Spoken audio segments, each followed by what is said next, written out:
Bonsoir ou bonjour à toi qui va regarder cet épisode spécial, et oui, encore une vidéo, mais vous êtes gâtés cette semaine dis donc. Et avant que la vidéo du sperme des Saiyans arrive, j'aimerais faire cette petite vidéo rapide parce que oui c'est vrai, j'ai parlé de Dragon Ball Super en mal beaucoup de fois, mais il y a aussi des points positifs, et je vais vous montrer 5 points positifs dans la série Dragon Ball Super, c'est parti!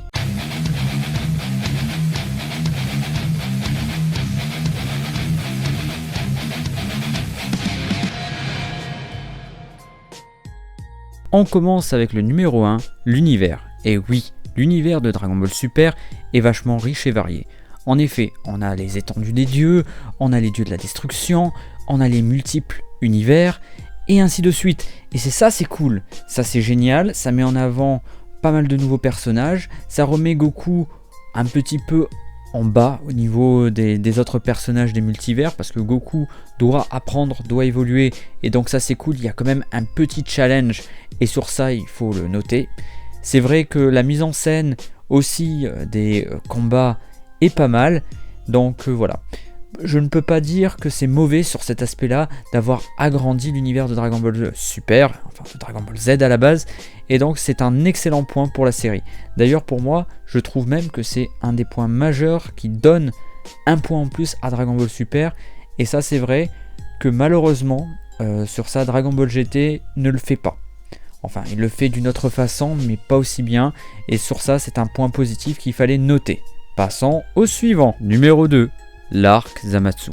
Eh oui, parler de Dragon Ball Super, tu ne peux pas passer à côté de l'arc Zamasu qui est l'un des meilleurs arcs dans la série Dragon Ball Super et aussi un des arcs qui pour moi est le plus canon par rapport à l'esprit de l'anime de base, c'est-à-dire l'esprit de Dragon Ball Z. En effet, on va avoir la chute d'un dieu Kaio qui va devenir mauvais, on va avoir une histoire assez intéressante, on va avoir le retour de Trunks du futur, on va avoir un personnage qui est intelligent, qui va avoir un plan machiavélique, et son plan se tient. C'est pas comme les autres qui vont se dire on va juste se friter juste pour se friter. Là non, bien entendu, il y a aussi des points, on va dire, qui sont occultés, mais dans l'ensemble c'est culotté. Et même dans l'animé, à la fin, avec le fait que Zamasu annihile, on va dire, tous les terriens du futur, ça c'était bien joué. Et ça c'était couillu pour un manga pour enfants, parce qu'à la base Dragon Ball Super c'est pour les gosses. Et ça c'est un excellent point, et je trouve que ça mérite d'être mis dans les points positifs de Dragon Ball Super. Maintenant passons au troisième point, la canonisation. En effet, quand vous vous souvenez, avant, il y en avait Broly qui était un personnage de film et qui n'était pas canon dans l'univers de Dragon Ball Z. Maintenant, il est canon. Bien entendu, le personnage est vachement différent par rapport au film de base. Ce personnage-là a d'ailleurs un background un peu plus travaillé et un peu plus réfléchi. C'est pas la grosse brute musclée qui tape dans le tas et qui est complètement abrutie. En effet, la réécriture de Broly a permis de pondre un personnage avec un certain caractère, avec un background intéressant et un personnage où on comprend enfin ses motifs. On comprend enfin pourquoi il est là et c'est pas ah ouais parce que quand j'étais tout petit, un nourrisson, je me suis fait emmerder par mon voisin qui était Sangoku et j'ai pété un câble et je suis devenu le guerrier légendaire. Sur ça c'est vrai, ils ont rendu un peu plus intéressant le personnage. Bien entendu le mec il vole pas très haut, mais au moins on a un petit peu de background. Aussi Freezer, même si Freezer a été assez humilié dans la série Dragon Ball Super, on peut dire que Freezer dans l'ensemble a reçu un background plus intéressant et on voit un peu plus au niveau de sa personnalité et ça c'est cool. D'ailleurs on va rebondir sur cette partie là dans le quatrième point. Numéro 4, les tranches de vie. Et oui, car dans Dragon Ball Super, maintenant les personnages ont une vie, ils ne sont pas que là pour le petit arc à la con, ils sont là, ils ont leur vie, on voit ce qui se passe, on voit leurs problèmes, on voit un petit peu ce qu'ils font. Et ça c'est cool, on se dit mais mince, qu'est-ce qu'est devenu Tenchi Han, qu'est-ce qu'est devenu Chaoz. Bien entendu c'est dans l'animé, bien entendu ce n'est pas entre guillemets canon, mais on a pas mal de petits détails et c'est très intéressant. On se dit enfin que la Z-Team a une âme, et ça c'est génial.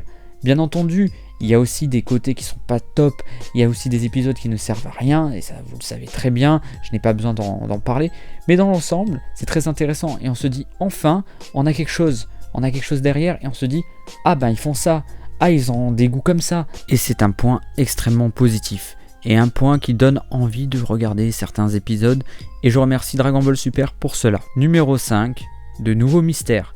Et oui, on a l'histoire du créateur des Dragon Ball Super, qui va sûrement pas tarder à apparaître dans l'histoire de Dragon Ball au niveau des scans. Mais ça c'est très intéressant parce qu'on va pouvoir avoir encore un peu plus de background, on va découvrir peut-être certains liens entre différents personnages, et ça c'est très intéressant et j'ai hâte de voir ça. Parce qu'en effet, le tout début, cette partie de Dragon Ball Super, maintenant que je le vois avec du recul, je me dis « Ah, ça c'était juste une introduction ». Peut-être que maintenant Toyotaro et Akira Toriyama vont envoyer du lourd. Là c'était juste une petite mise en bouche, on peut appeler ça comme ça. Maintenant on va aller dans le lourd et j'espère, je mise tout sur l'avenir de la licence. J'espère qu'ils vont nous envoyer du lourd, qu'on va avoir des histoires énormes, qu'on va avoir des twists énormes et que enfin maintenant le manga il va monter, qu'on va ressentir des choses et je mets de l'espoir. Pour le numéro 5, c'est l'espoir de découvrir de nouveaux mystères et aussi de résoudre certains mystères de la série qu'on n'a toujours pas eu de réponse. Sur ce, cette vidéo est déjà terminée, je vous remercie de l'avoir écoutée. Je vous dis à très vite pour de nouveaux épisodes, parce que oui, cette semaine ça va envoyer lourd. Je vous dis à très vite, prenez soin de vous, partagez les vidéos, et je vous dis à très vite sur la chaîne qui mélange science et geek théorie. Je parle bien sûr de Science Geek Theory, et ciao, et à bientôt. Kiss.